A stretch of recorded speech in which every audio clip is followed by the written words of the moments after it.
So this is our topic number 2, audit framework and regulations. Audit framework and regulations. So it's a continuation of where we stopped at. Remember, last class we managed to do ISA number 100, assurance engagement. We said it's an engagement where a practitioner comes in to examine or else to evaluate the subject matter based on certain specified criteria for purposes of enhancing the confidence of the intended users other than the responsible party, Now, here we start by asking ourselves, now what is auditing? What is auditing? We say that it is an independent examination. It is an independent examination. It is an independent examination of books of accounts, records, and vouchers, by an independent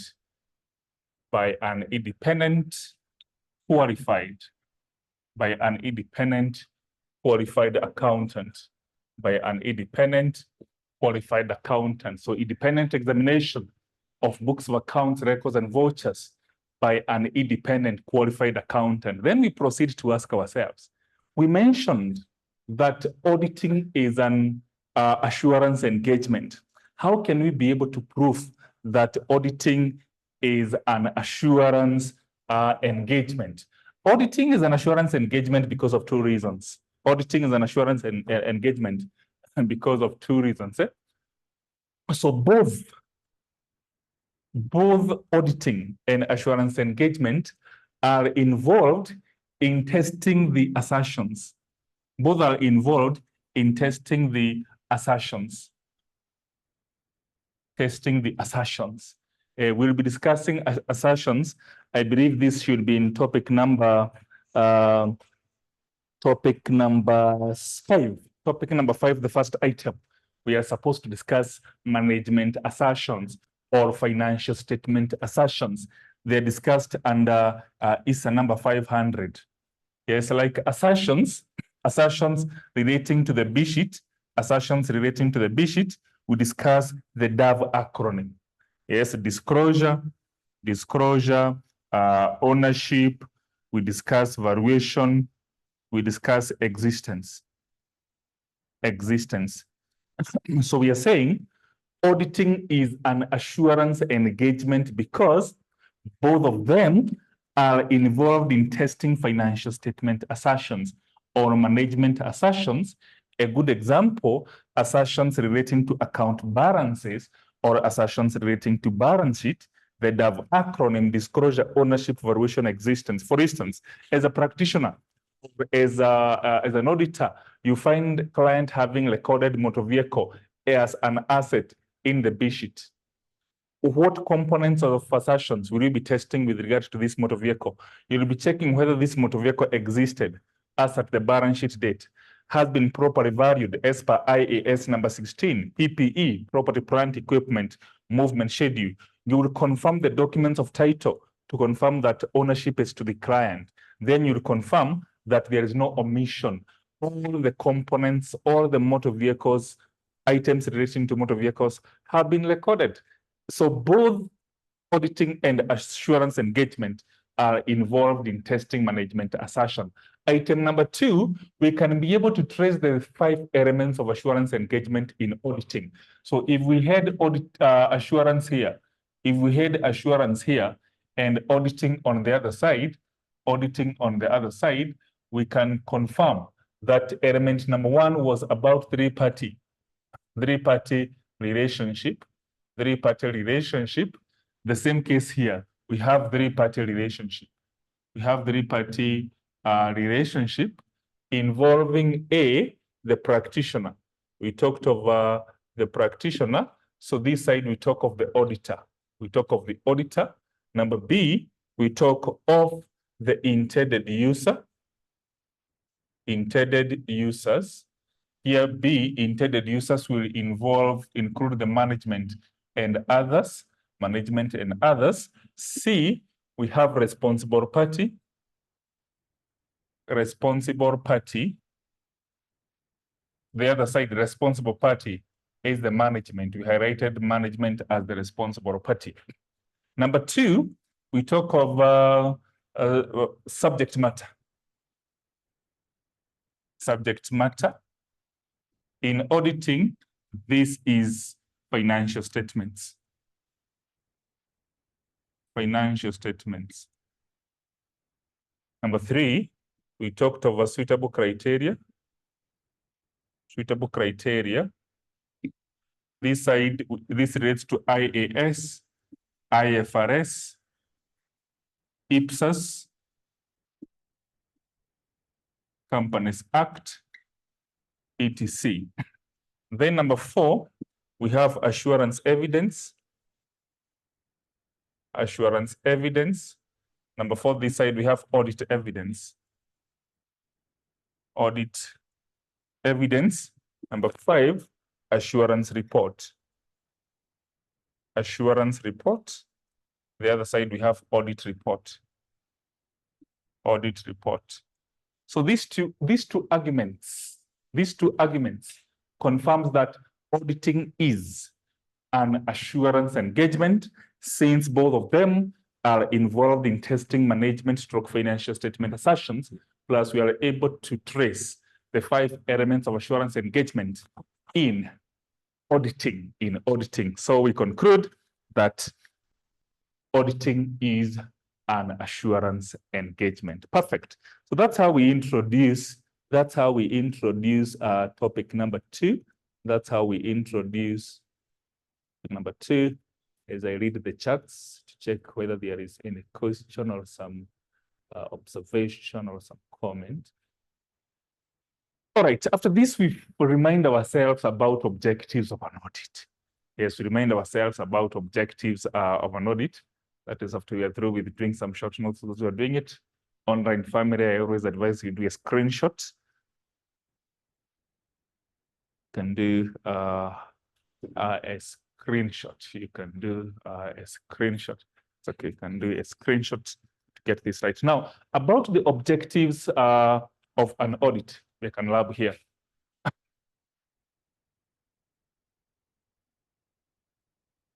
It's taking you very fast. This is just a recap.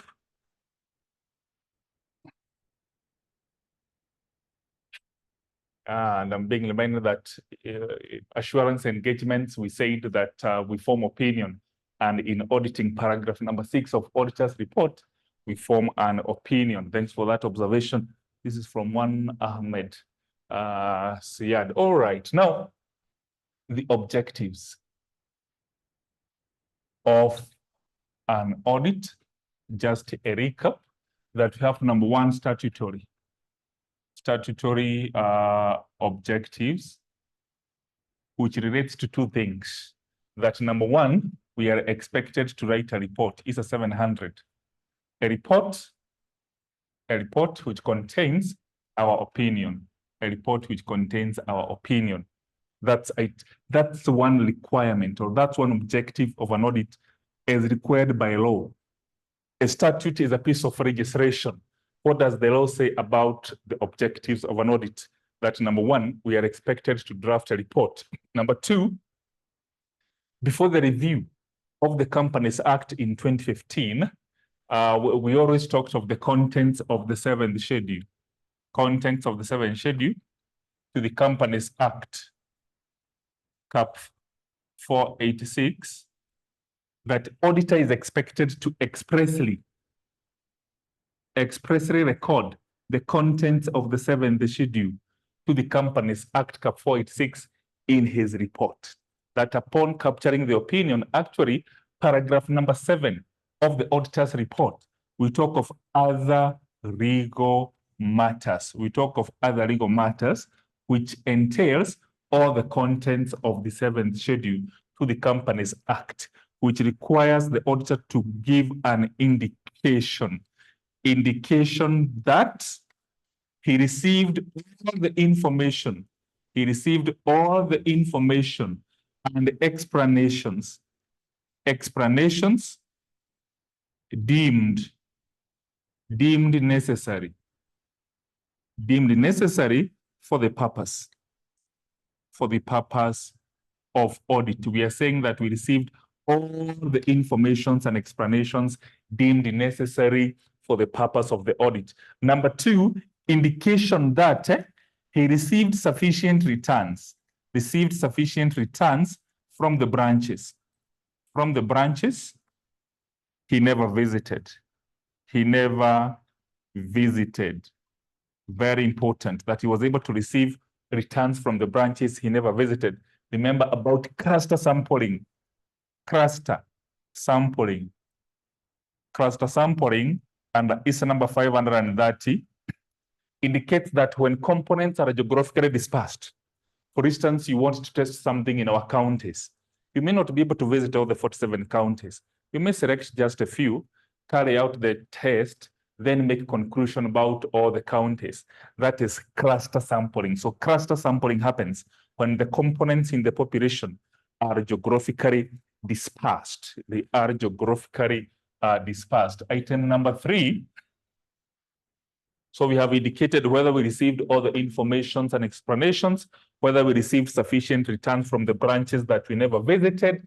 Number 3, we are supposed to indicate whether the financial statements, whether an indication that the financial statements, have been prepared,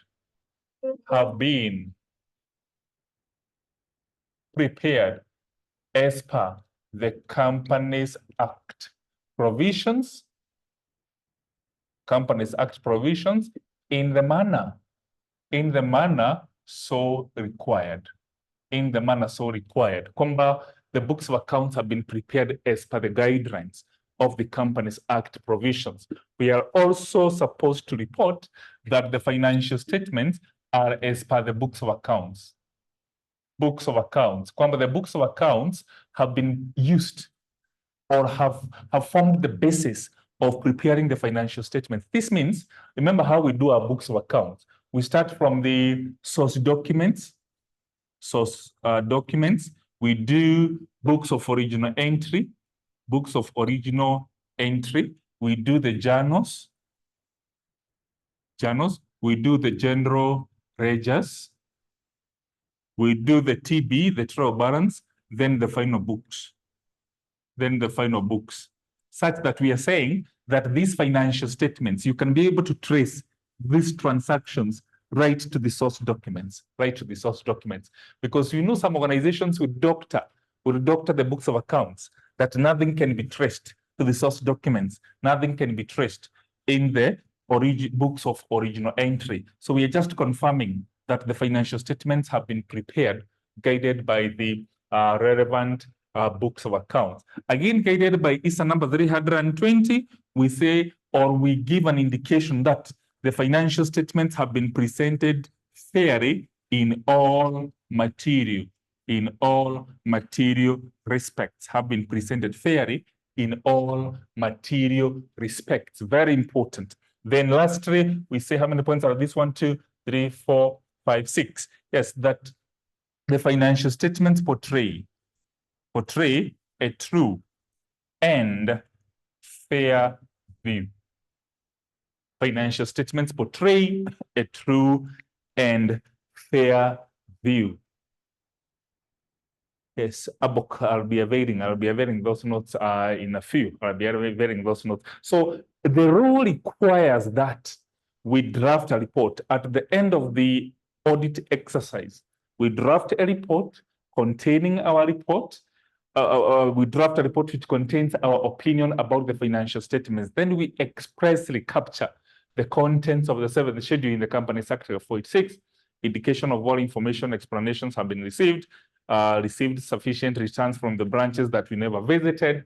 Financial statements have been prepared as per the guidelines of the Companies Act provisions. That the financial statements, again, have been prepared, guided by the books of accounts, that have been presented fairly in all material respects, and they portray a true and fair view. So from these objectives, you can tell that element of ISA 240, errors, fraud, irregularities, is not a requirement of law. Auditors are not in any way required to prevent, detect, and correct errors, frauds, irregularities. And that's why when you're preparing management letter, it's a 260. Introduction, we always indicate that you are not expected to assist management in their responsibilities on errors, frauds, irregularities. We always start by saying so as a disclaimer, so that management, so that client, the shareholders can get it right, that it is not our responsibility, rather an incidental objective. This is number 2, incidental objectives. Incidental objectives, we say that they are not compulsory. They're not compulsory, but desirable. Not compulsory, but they are desirable. It's not a requirement of law. It's not a requirement of law, but they are desirable. They include, number 1, guided by ISA number 240, to prevent, detect, and correct errors and frauds. Hiyo sio kazi yetu kamwe. But as an auditor, you need to plan, we need to plan our audit in a way that we can be able to detect any material misstatements. That's what it means by prevention, detection, and correction of errors and frauds. Number 2, guided by ISA number 260, doing a management letter. Management letter, maybe I can write it in full so that there's no confusion of the abbreviations. Management letter, basically to offer expertise advice on how to improve,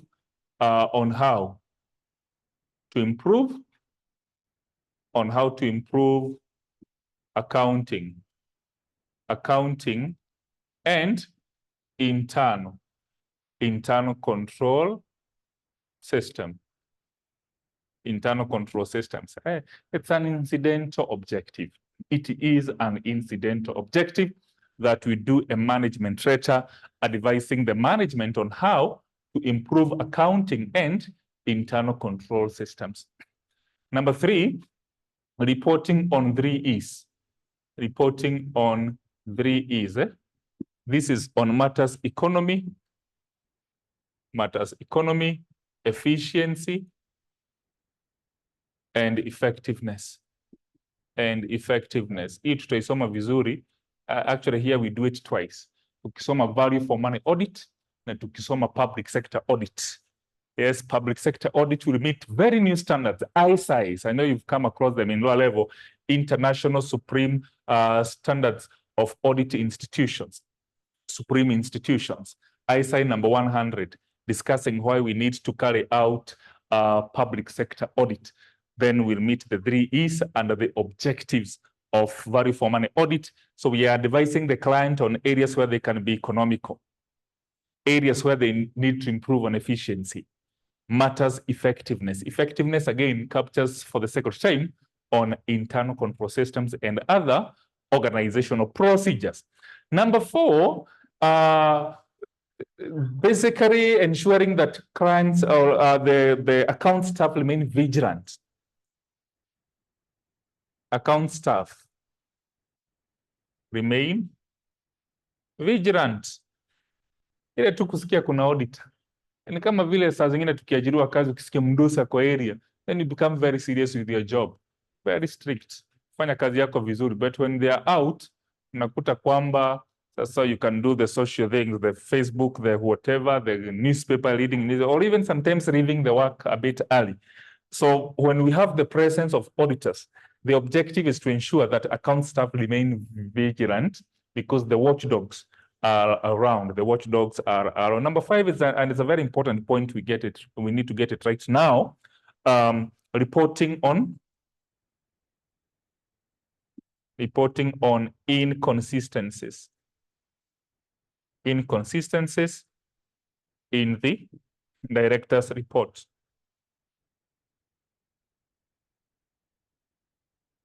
I get this statement right, inconsistencies in the director's report, because holding all the factors constant, or in economics you called it ceteris paribus, auditors do not have any responsibility on the director's report. Kabisa hawana any responsibility. Na kuna swali iko kwa paper asking that. So get this right, that auditors do not have any responsibility on the director's report, neither on the chairman's statements. But if they're able to detect any inconsistency, that for instance, the directors, when they're reading the interim report or end of the year report, they're indicating that there was 10% in EPS, earning per share. But as per your record, there was only 2%. You know, directors can do anything to impress the shareholders and other persons with vested interest so that they are retained, so that their tenure may be extended, for instance. So they may exaggerate on the performance of an entity. So if as an auditor, you're able to detect such inconsistencies, then you have a responsibility, an incidental objective or responsibility to report that to the shareholders. So if there are no inconsistencies, the auditor will not have any responsibility with regards to director's reports. Any question so far? Any question so far? Perfect. Ndio nasema tunajikumbusha hii story. Tunajikumbusha hii story for online family who are taking a screenshot. You can do it then iLab. Then iLab ndio tuingie kwa another major subtopic, legal and professional framework of an audit. Is like a subtopic under this topic. Again, this one we move very fast. Kujikumbusha.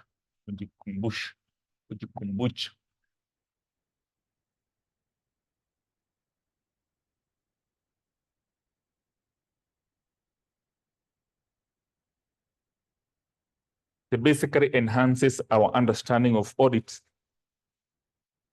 but rarely will they so very much test on this. So subtopic, legal and professional framework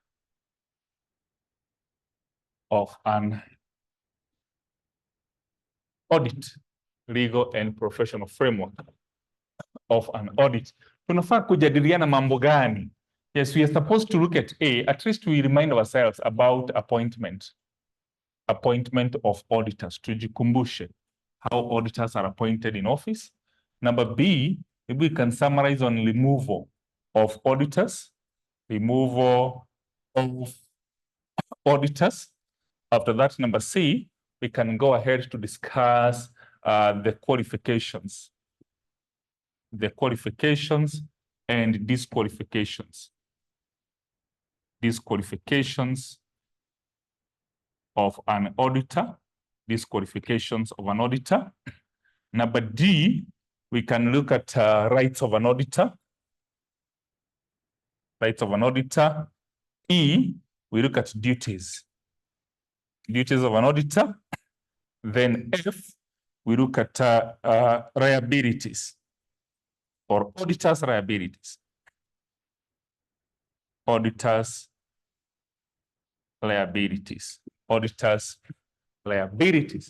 And that's how we'll have, I believe, I can confirm this. We will have concluded. We have concluded topic number 2. Topic number 2 itaenda kwao, because now we are supposed topic number 3 starts with G, fundamental ethical principles of an accountant. That should be discussed in topic number 3. I assure you that this time around I'll try to do as per the syllabus so that you're able to get right where we are now. Very fast. This is an act of reminding ourselves. Wazee hukumbuka, even from our company law.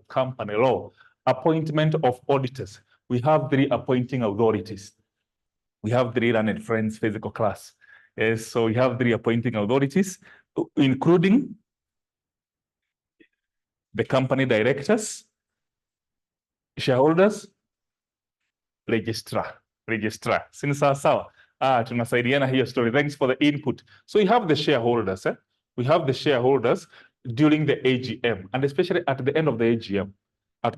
One of the agenda items during the AGM is auditor's appointment. And this is done by the shareholders during the AGM. It will all depend on the policy of the company, because there are others who, after appointment, then this will act as the auditors for the next 3 years, 2 years, So not every other AGM auditor's appointment will be discussed, but it's an activity which forms part of the primary agenda items. Number two, we've been told about directors. Directors come in two instances. Yes, directors will appoint the first auditors. This is before the first AGM is convened and transaction events are happening. So directors will appoint the first auditors to audit until the first AGM, where the shareholders will exercise their right to appoint another auditor. Again, they'll come in case of a casual vacancy. Casual vacancy arises when an auditor dies in office, when an auditor is incapacitated, or when an auditor resigns. These three instances amounts to casual vacancy. So when an auditor dies in office, directors will appoint another one to complete the term until the next AGM, when shareholders will appoint an auditor. When an auditor is incapacitated, the same thing will happen. When an auditor resigns, directors will not appoint an auditor. Actually, I should put star here. It's just a point because it's under casual vacancy. But when they resign, we know an EGM will be convened. This is an extraordinary general meeting. An extraordinary general meeting will be convened where the shareholders will appoint an auditor. So it's a casual vacancy, but directors will not appoint an auditor in event of auditor's resignation. An extraordinary meeting will be convened where shareholders will exercise their right to appoint an auditor. Of course, we'll mention this, that when the auditor resigns, he needs to deposit. He needs to deposit statement. Yes, statement of circumstances. And it's such a serious document because failure to deposit one that amounts to a criminal. It's a criminal offense. It's not a civil offense. It's a criminal wrong. It's a criminal wrong. So it amounts to a criminal offense. Auditor resigning rather, he needs to deposit statement of circumstances. Perfect. We've been told number three, we talk of the registrar. Registrar of companies. This is an event that for some reasons, shareholders fail to deposit an auditor. Directors fail to appoint an auditor. Then the company, through its directors, have to give the registrar of companies a 14 days notice, informing them of their failure to appoint an auditor, where now the registrar, the law will take effect. We talk of the law taking effect, that the registrar will go ahead to appoint an auditor. All right, these are the three appointing authorities, but we always talk of automatic reappointment. Automatic reappointment. Automatic reappointment. This happens when at the end of the AGM, no auditor has been appointed in office. And we have the outgoing or the retiring auditor. To get this right, we've come to the end of the AGM. No auditor has been appointed. And the retiring auditor or the outgoing auditor meets three specifications. Number one, he is still qualified. He's still qualified. Number two, he has not indicated in writing of his unwillingness to be reappointed. Plus number three, no auditor has been appointed. We know at intermediate level, these are 6 marks. We recall these 3 points. They are very sensitive points. That when do automatic reappointment happen? When at the end of the AGM, no auditor has been appointed. The auditor, the outgoing retiring auditor is still qualified, and he has not indicated in writing of his unwillingness to be reappointed in office. And then he'll be deemed to be automatically reappointed. He'll be deemed to be automatically reappointed. Excellent. Now, before we even discuss about the removal of the auditors, we say that those who appoint the auditor are the ones to set the audit fee. So if the auditor is appointed by the shareholders, it's the shareholders to set the audit fee. Appointed by directors, it's the directors to set the audit fee. Registrar the same. If it happens under the automatic reappointment, you continue being paid the previous audit fee unless otherwise, Now, issues of removal of auditors, we say, irrespective of whoever appointed the auditor in office, get this right, irrespective of whoever appointed the auditor in office, it's only the shareholders who can remove him from office. Directors cannot. The registrar cannot. It's the shareholders only who can remove the auditors from office. These are the persons who can be able to remove the auditor from office, not the directors, not the registrar. So we are saying irrespective of whoever appointed the auditor in office, it is the shareholders only who can be able to remove the auditor from office. Then we talk of the procedure. We talk of the procedure of the auditor's removal. Number one, the auditor has to be furnished. The auditor has to be furnished with a notice intending to remove him from office, which should not fall short of 28 days to the next AGM. Get this right. Auditor has to be furnished with a notice intending to remove him from office and should not fall short of 28 days to the next AGM. Hizi masiku ni muhimu sana, hata huwa tunaziona kwa presidential election petition. Wanaangalia masiku, time frames, time limits. So it has to be 28 days prior or before the next AGM. Atimiwe notice kwamba we have intentions to remove you from office, and maybe we highlight the grounds upon which we are removing him from office. So when he's furnished with this, he has got a right to send representations. Send representations. Defending his position. Atume some representations, defending his position, and these representations should not be defamatory. And should be reasonable in length. Auditor akona uhuru wa kujitetea. So send the representations to the company defending his position, and these representations should not be defamatory. Isikuwe inaharibu jina, tarnishing image of a person. Yes, so should not be defamatory and should be reasonable in length. Isikuwe kubwa sana. Juzi tuliona waheshimiwa wanapeleka evidence kotini na lori. Hapana, isikuwe hiyo design, ikuwe too reasonable in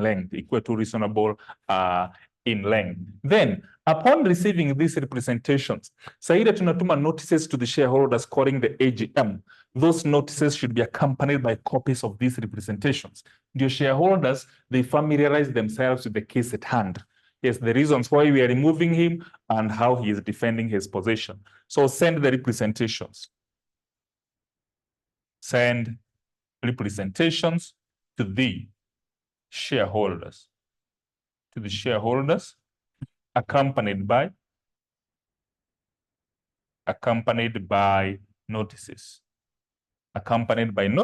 Calling the AGM. Accompanied by notices calling the AGM. And you sasa wajipange vizuri to attend this and debate. Because number 4, what happens? Kunakuwa sana debate. Kunakuwa na debate and voting. Debate and voting. Whereby simple majority can vote to remove the auditor. We debate about this removal. Of course, there are some rights of an auditor during removal. He has got right to read the representations again. He has got a right to speak during his removal, to defend his position, even right to seek legal redress. He can proceed to the courts if he feels that his removal was not procedural. He can proceed to the courts. We have lost the online family. Elias with our learned friend here to fix them. Naweza nikia date ya leo tuko 21st or 20th. Kazungu to fix us.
Yeah, we are back. We are back. We are back.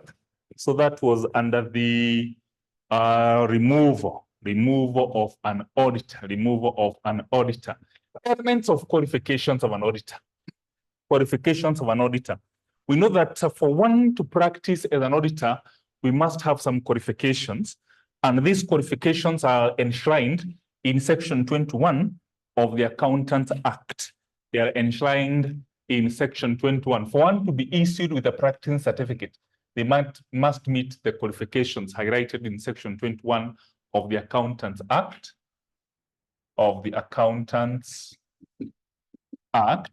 like number one, registered with CASNEB, must be registered with a recognized accounting examination body. CASNEB must be CPA-K finalist, CPA-K finalist.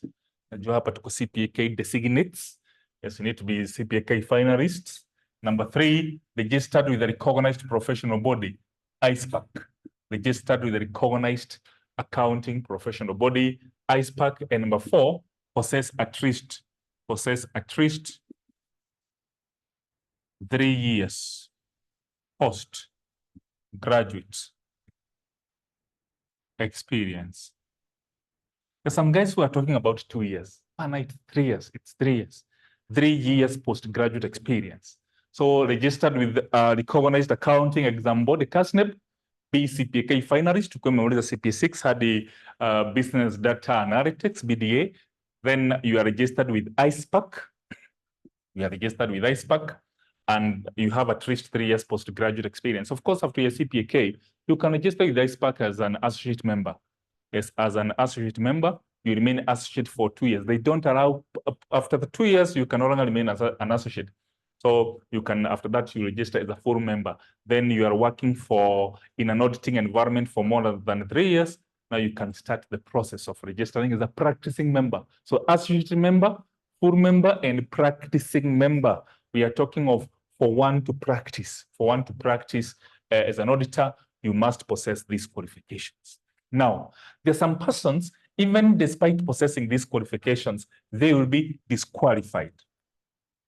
Disqualified to audit. Number one, body corporates. Body corporates are disqualified to audit. Actually, hatuna kampuni yeyote yenye ni auditing firm. Zote zinaitwa auditing firm. Yes, they are not companies. Body corporates are disqualified to audit because of 2 reasons. Number one, they are not in a position to form opinion. They are not in a position to form opinion.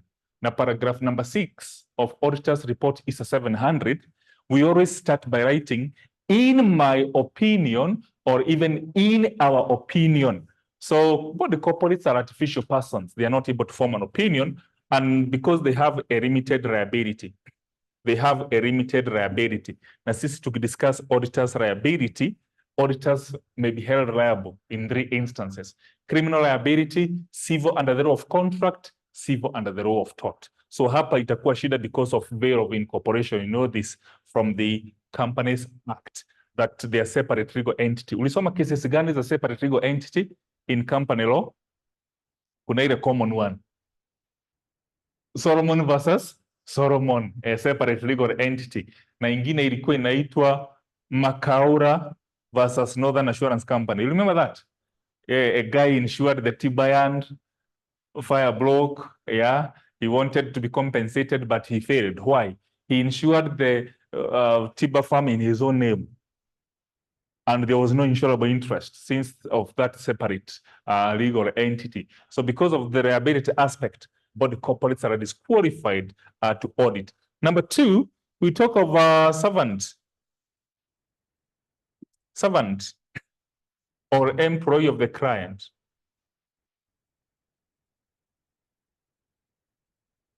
This because of the independence issues. A servant or employee of the client, now you'll be auditing your own work. You can never be independent. Number 3, we even talk of a person who is highly indebted to the company. Indebted meaning that you owe each other. Either the company owes you as an auditor, or you as an auditor owes the company. This indicates that there is another relationship there is another relationship between yourself and the company. And this relationship is likely to impair the auditor's independence. As we even talk of the element of guaranteeship, you know this, when you're taking a loan, you look for guarantors. So if the company has guaranteed you as an auditor, or you as an auditor has guaranteed the company in taking up loans, again, there's an element of likelihood of independence being injured because of that other relationship apart from the auditor-client relationship. And number 5, very important, guided by ISA number 600, that in a group structure, let me explain in this manner. In a group structure, parent, subsidiary, sub-subsidiary, associates, and so on, we may have a component here disqualifying an auditor because of one reason or the other. That you are the auditor of the parent disqualifies you as the auditor. You automatically become disqualified to audit any other component in the group structure. That's what we say. That wewe ni auditor mmoja, maybe you are the GEP. GEP ni group engagement partner or principal auditor or group auditor. You are the one who audits the group. And you've also been engaged to audit individual components in the group structure. For some reason, one of the components disqualify you. You automatically become disqualified to audit any other component in that group structure. So disqualified in one, you consider yourself disqualified by any other, disqualified by any other. Perfect. Rights of an auditor. Waheshimiwa wakumbuke rights of an auditor. Even the owner and family, you can post in the chat box. Rights of an auditor.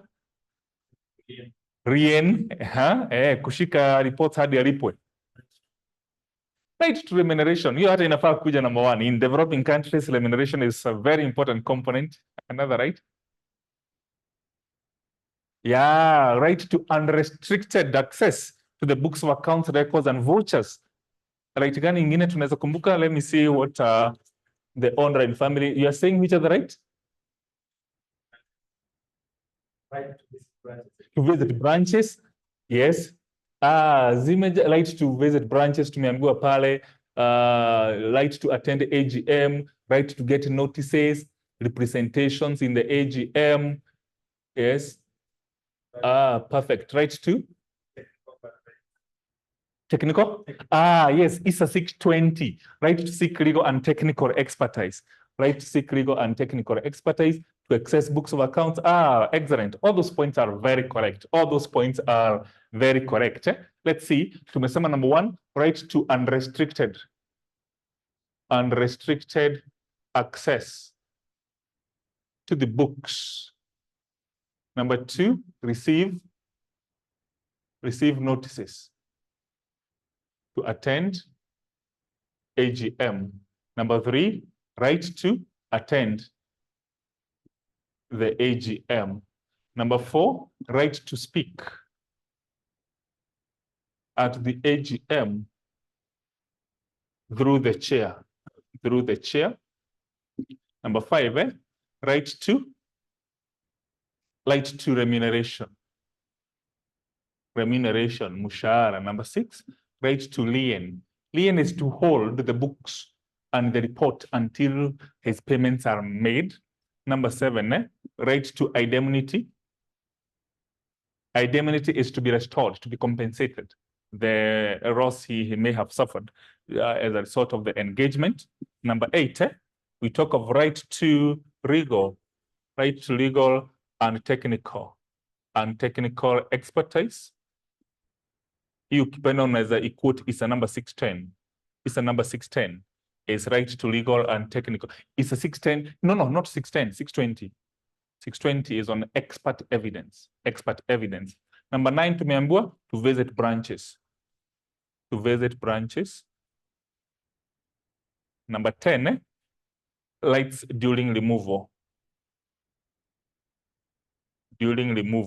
Rights during removal. So during removal, we have some sub-rights, like to send representations.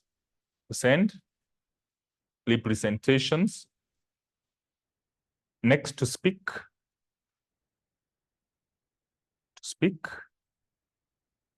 at the AGM during removal, to lead the representations,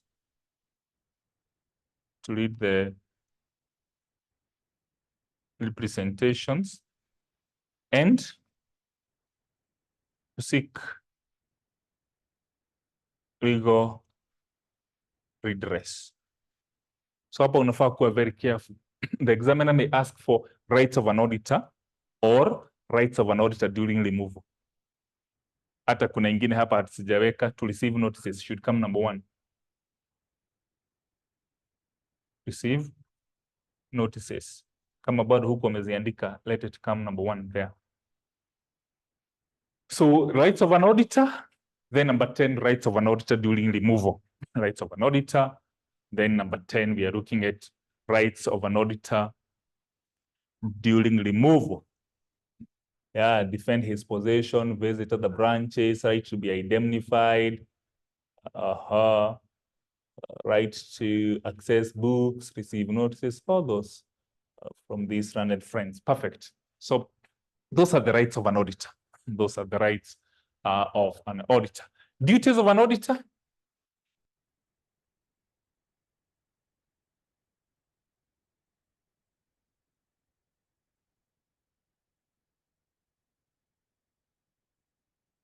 Duties in repetition. Number 1 is write a report. Write a report. Number 2, duty needed to make a story mingi hapa. Area 7, the schedule.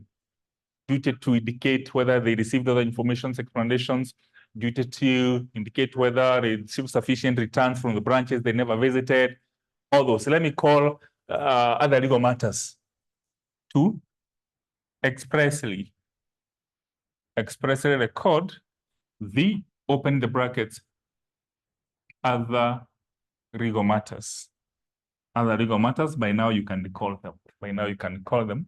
Number 3 is to call for information.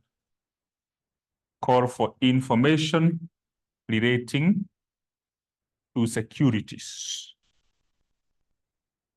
Securities or collaterals. Call for information relating to securities stroke collaterals used by the company. Used by the company. Used by the company. Number 4, we say it's part of the exceptions to confidentiality. Exceptions to confidentiality. It's the number 230. It's the number 230 discusses working papers. Discusses working papers.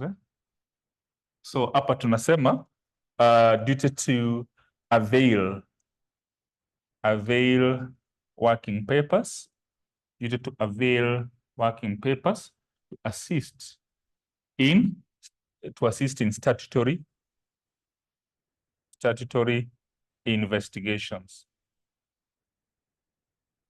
It's an exception to confidentiality, because confidentiality, you're not supposed to disclose any client's information, but you have a duty to avail working papers to assist in statutory investigations.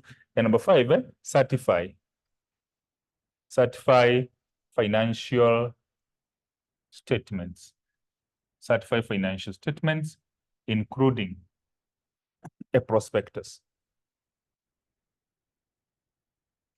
Certify financial statements, including a prospectus. Certify financial statements, including a prospectus. Certify financial statements, including a prospectus. Difference between duty and right. Alafu mwingine anaweza duty of professional competence and due care. Here today discuss the next topic on Wednesday, when we're discussing the fundamental ethical principles of an accountant. We have 6 of them. One of them is professional competence and due care. But of course, we should endeavor to plan our audit in a way that we observe due care and diligence. Due care and diligence and competence.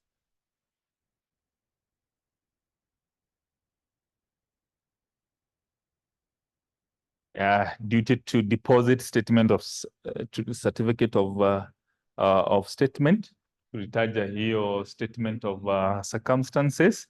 Well, these are the fundamental ones. Yes, actually, even when we're discussing ethics, they are not the only 5 we discuss, but the main ones, the fundamental ones, Actually, we talk of the so duty statement. What's the difference between duty and right? I know we know, ni ile inaweza kosa majina ya kupanga, ya kuweka. Yes, right, eh?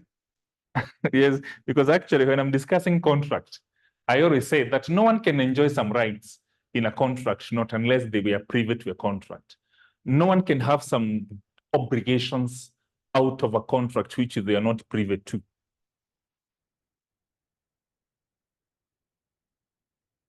Yes, so tutafute majina za Kiingereza za kuelezea hiyo.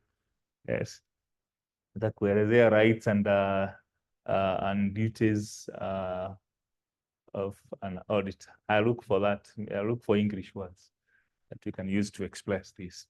All right. Liabilities of an auditor.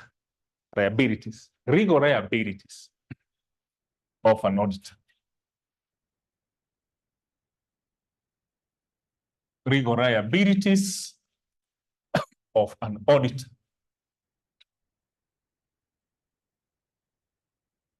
Legal liabilities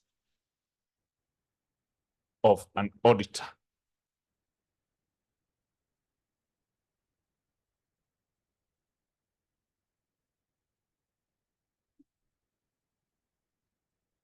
Legal liabilities of an auditor. We have three types of liabilities. Number one, criminal liability. Criminal liability. We have number two, civil liability under the law of contract. Then we have number three, civil liability under the law of tort, into brackets, third party liability. Kuna swali hapo ilikuwa imetuuliza, we indicate the three persons to whom the auditor reports to. Tunazitoaga tu hapa. So the three persons to whom the auditor reports to, under criminal liability, we talk of the government, because who are the parties in a criminal offense? State and the accused, or the government and the accused. Then under the law of contract, this is the client or the shareholders, because auditor enters into contract with the shareholders. Under the civil liability and the law of tort, these are third parties. It was question number 3A. I can't remember the sitting. They were asking us to highlight the three persons to whom the auditor is responsible to, the three persons to whom the auditor is responsible to. Ndio hao watatu pale. Now, criminal liability is so serious. Ni kumaanisha kwamba auditor amefanya criminal offense. And what are the remedies to a criminal offense? You can either be imprisoned, fined, or both. Imprisoned, fined, or both. Kumaanisha hapa auditor amefanya makosa kubwa sana for a criminal liability to arise. So what are the omissions and commissions that amount to a criminal offense? So hiyo test 2 nimeandika hapa May 2014, question number 2. Is it A or C? Iko 2 May 2014 mahali. Walikuwa natuuliza to indicate instances that would lead to an auditor being criminally charged. So criminal offense will arise if an auditor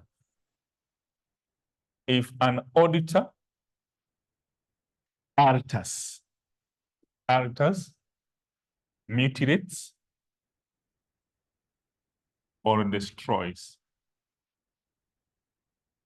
evidence, or is party to doing this. To alter, kubadilisha. To mutilate is to destroy beyond recognition. Ile kuharibu evidence kabisa. So if an auditor is privy to mutilating evidence, then he will be criminally charged. So if an auditor is, if he's aware of exactly. Yes, if an auditor resigns and fails, that's very correct, fails to deposit statement of circumstances, fails to deposit statement of circumstances. Thanks for that point. So we also wanted to say, if an auditor is aware of a material misstatement and fails to disclose ako aware kwa madhambi zimefanyika na amekimya kabisa. Yes, another point we can recall.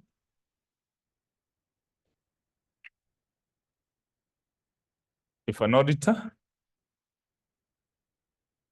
indicates to be qualified or purports to be qualified, knowing himself to be disqualified. Juzi, si unaona hii mambo inafanyika. Juzi tumekuwa na lawyer, ni lawyer ana makaratasi na anawini cases. Yes, tumekuwa na daktari fake, accountants fake. Yes. So if you purport yourself to be qualified, knowing yourself to be disqualified, then again, that would amount to a criminal offense. That would amount to a criminal offense. Being party to carrying on a business, being party to carrying on a business,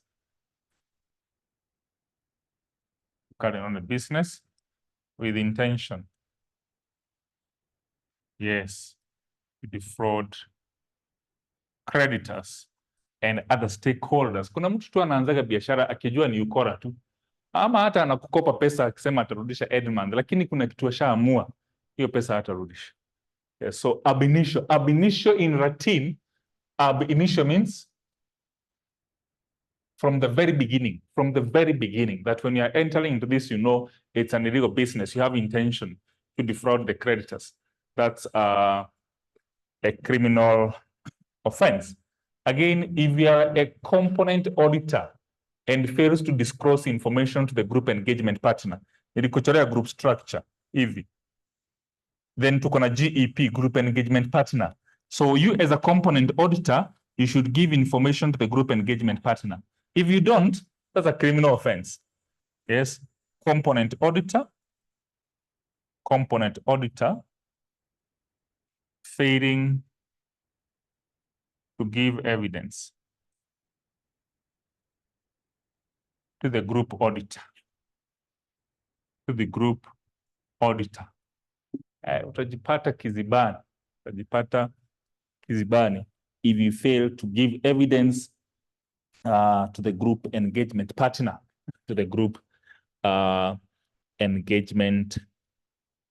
Let me see another point. If he makes or is privy of making fraudulent entry in the company's accounts. Yes. If he makes or is privy to making fraudulent entry in the books of accounts. Still another point, forgery. Maybe if the auditor allows another person. Perfect. True. That's a very valid point. Allowing his other persons to use his certificates and they are not qualified. Perfect. That's very correct. Allows unqualified persons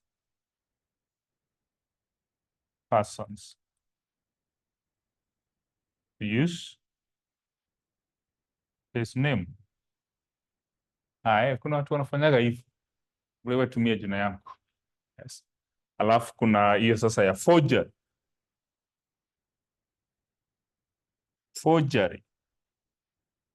of certificates and signatures. Kuna huyu jamaa alikuwa engineer wa serikali na fake documents. Ashikwa juzi. Hivyo wanasemanga koti inasemanga mtu arudishe pesa zote zenye amepata. Does it happen? Hey. They will charge you, they will find you. Yes, which of actually Wakitisha all the benefits you've gotten after faking it. Sijui. Don't know how they execute this. Sababu kesi Kenya zinafikaga mahali unashindwa kuzitrace. Ulienda aje after that? Sharing clients' information to that party without client's consent. Is it a criminal offense or a civil wrong? We have one Peter putting this.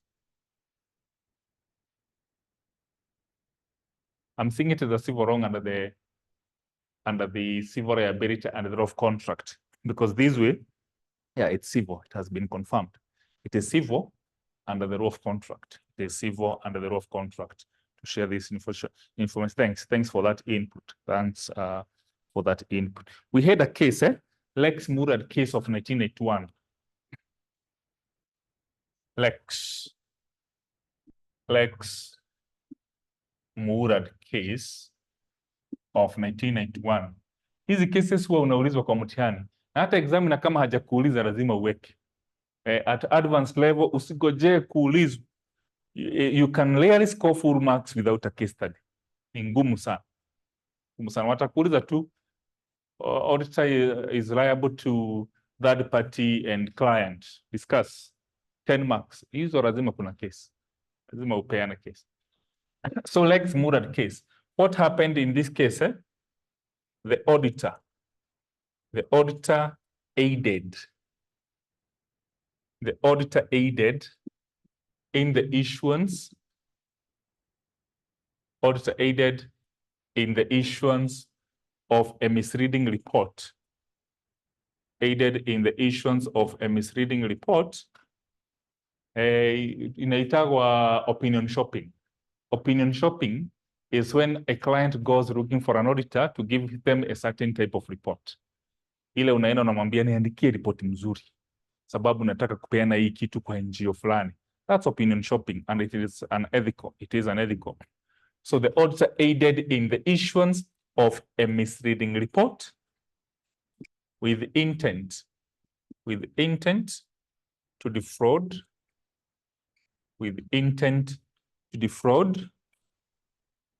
not only the shareholders,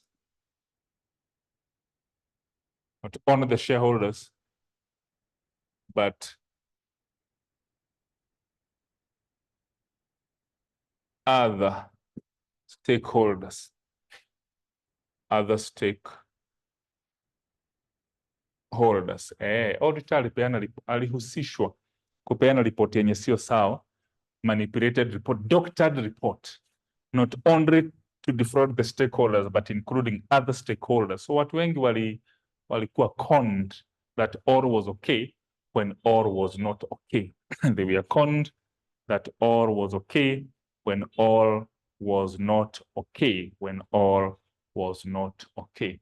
That is the criminal liability. That is the criminal liability. Perfect.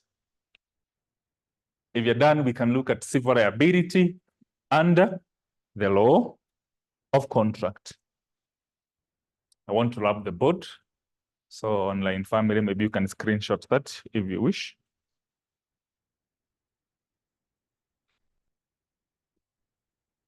Civil liability under the law of torts, of contract rather.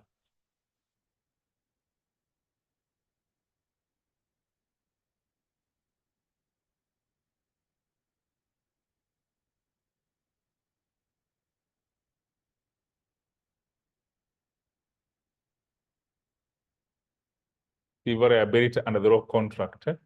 So what happens? The client enters into a contract with the auditor by drafting an engagement letter. It's a 210. It's a 210 is the engagement letter. Engagement letter. I discuss, hata nitakuonyesha kuitengeneza. We will learn on how to prepare it. It's a 210 engagement letter. Now, the breach of contract, when you go against the engagement letter, that's breach of contract. So for client to succeed, If the client has to succeed in this, number one, must be able to indicate that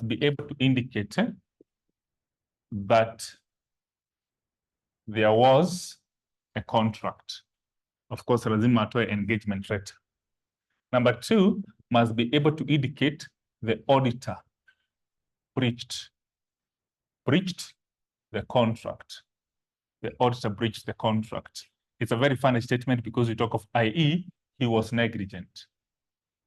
He was negligent. So it is one statement that we discuss contract and tort. Breached the contract, i.e. he was negligent. Number three, we indicate that the client suffered loss. The client suffered loss. Number four, the loss, yes, is quantifiable. Is quantifiable into monetary terms. Into monetary terms. And number five, the loss suffered,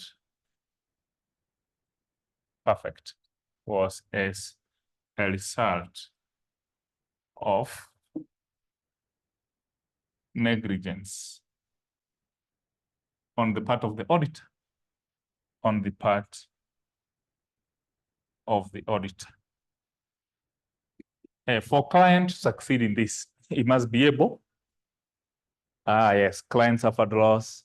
Loss is quantifiable. Tunakumbuka hizo points vizuri sana. Ndio nilikuwa nawaeleza last semester kwamba tukipita wote kwa class, tungekuja kwa class sisi wote tungeanzia mahali tulifikisha, sababu class never have confirmed kwamba hizi vitu tumeiva, and that's why you passed. That's why you passed. Yes. So London Oil Storage Company of 1904. London Oil Storage Company of 1904. Just 1 second. I add some ink here. Tuweze kuchora what's remaining. A few seconds.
Happened in the case of London Oil Storage Company of 1904.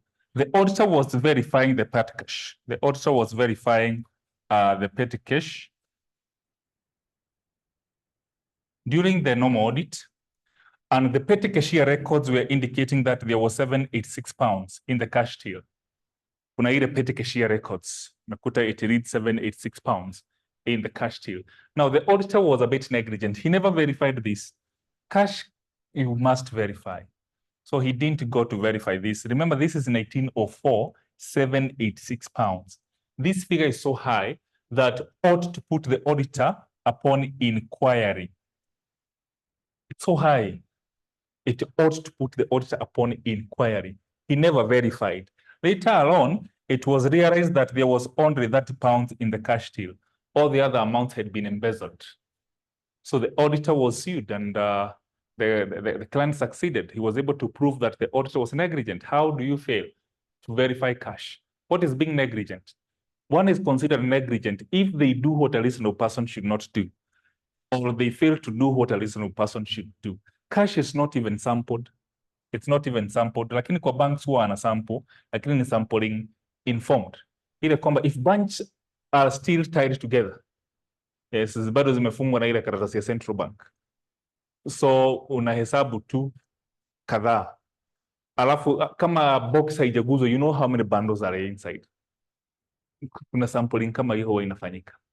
Other times, kama wameokota pesa kwa supermarket or what have you, of course there are those cracks who will count every note. But you as their senior, you just sample a few bunches. Nachukua kadhaa, you count. If they are correct, you can make an assumption that all is okay. Plus, it depends with how often you meet issues with those batches.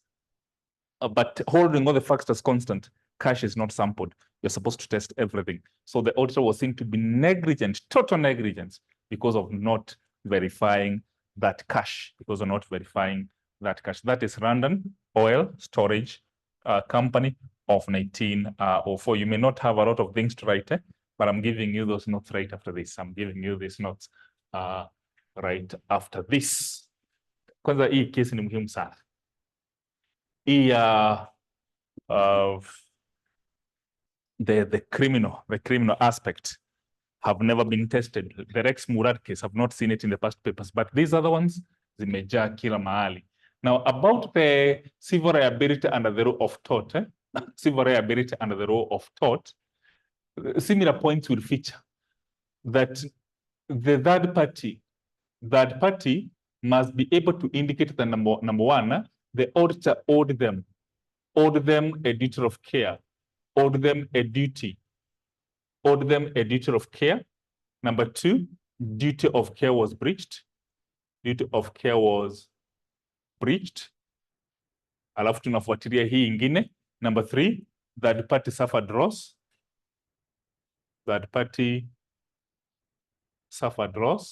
Again, number four, loss is quantifiable. Loss is quantifiable into monetary terms. Is quantifiable in monetary terms. Number five, the loss suffered is a result, hiyo iweke tu vile iko hapa.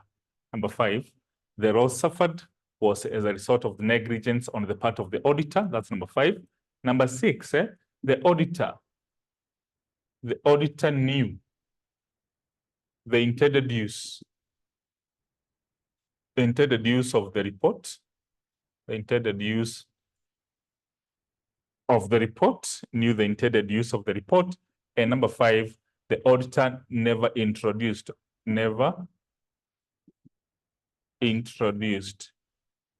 a disclaimer. These are the 7 points that a client, no, a third party have to satisfy if they were to be successful, if they sued an auditor for negligence or tort. Yes, we are not yet done. In a few, we'll be through.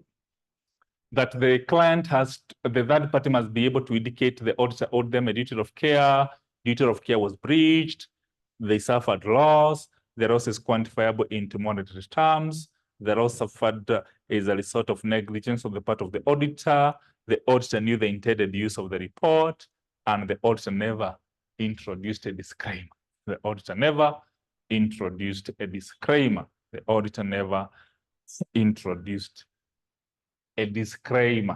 Sababu kuna auditors wanaweka disclaimer, although baadaye tutasoma disclaimer at length. Sio tu hii disclaimer ya kawaida, kuna disclaimer ingine very funny yenye it is not encouraged to be put in the auditor's report. So tutasoma cases mbili for today, alafu baadaye ukishashika hizi tumesoma leo nitakuongezea cases zingine 4. I'll add 4 more later.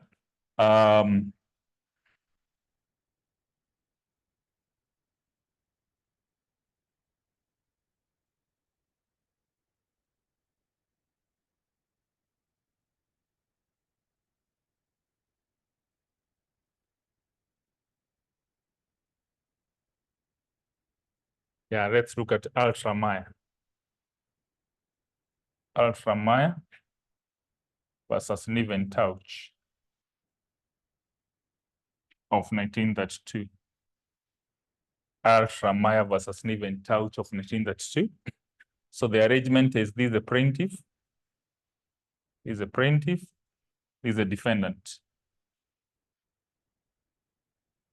and the defendant is an auditor. This is a banker. Now what happened? Kulikuwa na kampuni inaitwa Leather Company. Leather Company. Then they engaged the auditor. The auditor certified. The auditor certified their B sheet, indicating that it portrayed true and fair view. So the auditor here, who is the defendant, certified a balance sheet belonging to the Leather Company that it portrayed a true and fair view. The banker gave some loan to the Leather Company, and the basis of granting this loan was the certified balance sheet. So the banker gave the loan on the basis of the certified balance sheet. So if it was not the certified balance sheet, they would not have given the loan. Later alone, the Leather Company defaulted in their own repayment, and the bankers are aggrieved. Now they are suing the auditors. They are saying that the auditors misled them into giving loan to the Leather Company. The bankers failed terribly in this case. The House of Lords ruled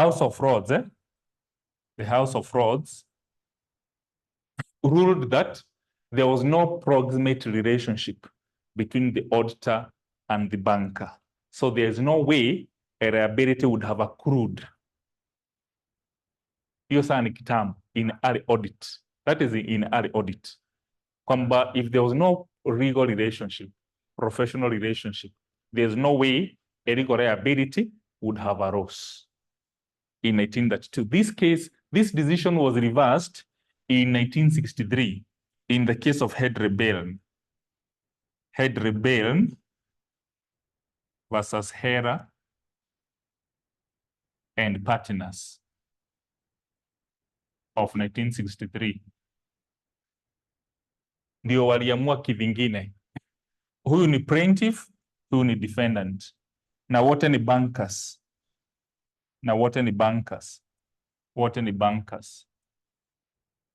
Alafu kulikuwa na client alikuwa anaitwa AC Power. AC Power was a client. Now what happened? AC Power was banking with Hera and Partners. Alikuwa na bank na Hera and Partners. Lakini akitaka loan, badala ya kuenda kwa Hera and Partners, aka approach Head Rebellion kwamba anahitaji some loan. Now in the normal process of performing due diligence, Head Rebellion approached Hera and Partners asking them that they give a reference letter about creditworthiness of AC Power. So Hera and Partners went further to give a reference letter indicating that AC Power was creditworthy. Now, relying on the reference letter, Head Rebellion granted some loans to AC Power. AC Power defaulted in repayment, and now Head Rebellion are aggrieved. They are suing Hera and Partners for recklessness in the issuance of the reference letter. Again, the House of Lords in this case indicated that, yes, Hera and Partners were negligent. They were reckless, but they were protected by a disclaimer they had introduced. Yes, sababu walisema AC Power is creditworthy, but will not accept any liability that may arise as a result. Ni kama uniulize, huyu mheshimiwa akoaje mambo ya loan ananiomba 5,000, nimwambie mimi sionage akiwa shida, lakini wewe mpatie la sipolipa mimi siupo. That's a disclaimer. Kwamba you've distanced yourself from any liability that may arise as a result of the statement that you have made, as a result of the reference that you have made. So the House of Lords ruled that if it were not for the disclaimer statement that Hera and Partners introduced in their reference letter, they would have been held squarely liable. So the disclaimer protected them. So kama tu alisema AC Power ni creditworthy, full stop, they would have been held squarely liable. So this case reversed the decision made in the Ultra Myers case. They reversed the decision made in the Ultra Myers case. Winding up the last subtopic, this can take like 5 minutes. Ways of minimizing auditors' liability. Tumeona ni kama auditors wanashtakiwa sana, meaning that they are operating in highly litigious environment.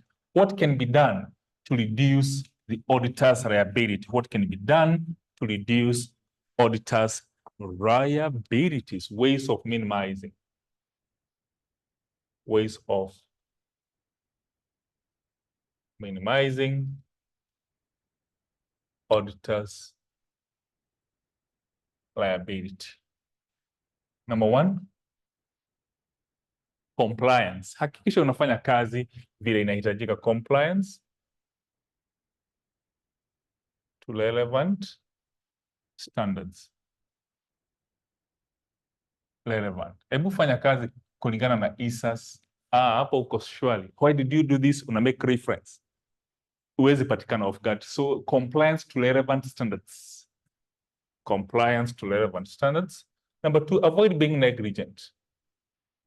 Avoid being negligent. Number three, si tushasoma pale, introduce a disclaimer. Introduce a disclaimer. It's likely to protect you. It's likely to protect you. Number four, screening of the clients. Screening of the clients. Before uchukue kazi, screen vizuri. Ujue kama utachukua ama utachukua. Kuna majamaa walikuwa wananipea kazi ya audit girigiri. Mabrothers wawili na sister mmoja. Hiyo job nilikataa. Nilirushia jamaa mwingine wanaku. Because you know, hawa ni siblings from the same mother. Na walikuwa wanataka tu audit sababu hawaelewani. Ikaona hii kitu inaweza nishindisha kotini. Because you as an auditor, you become the expert witness in the courts of law in case of disputes. I declined. So upon screening the clients and I understood why they are subjecting the books of accounts to audit, it was not a company. So it was not compulsory. So I realized there's a problem. So screen the client and understand them. ISA 310, background research. Wacha nikuandikie hapa, ISA 310. Perform proper background research before you take up the client. Number five, you can withdraw from an engagement. Kuna sako nilikuwa na audit Kikuyu for the last 4 years, even before they converted to a sako. When they were self-help group, I was auditing them. But I withdrew last year, end of last year, not this one, the end of the 2022, because I realized issues are likely to arise there. Number six, indicate clearly work done, work not done, and any limitation in scope. Kumbuka last week? No, on Wednesday, when you're discussing ISA 100 assurance engagement, we indicated when you're carrying out an assurance engagement, we're supposed to indicate we never audited. So we never formed any opinion. That's indicating work not done. We want to be categorical, we never audited. But when we have audited, we always say, actually we do this in the auditor's responsibility paragraph, that we audited. We always indicate we audited. So indicate clear work done, work not done, any limitations in scope. We even say indicate clearly the intended use of the report. So in the engagement letter is a 210, and in the auditor's report, indicate the intended use of report. Siku hizi na kuandikia hizi ndio uzielewe cha lazima. Sometimes you do by fire by force so that you get them right. So in the engagement letter and in the auditor's report, indicate clearly the intended use of the report so that any other person who uses it for other reason, then they are doing so at their own peril. Vorent non fit, injuria. Vorent non fit, injuria. Number 8, you can do seminars and workshops. Attend or organize seminars, trainings, and workshops for audit staff. Sababu saa zingine hata Bible husema watu hupotea sababu ya kukosa nini? Jua. So train them. Things keeps on changing. Like now IFRSs are changing day in, day out. So attend seminars, workshops, and trainings. And number 9, a very important point, you take up an indemnity cover. Take up an indemnity cover. Indemnity. Is it indemnity?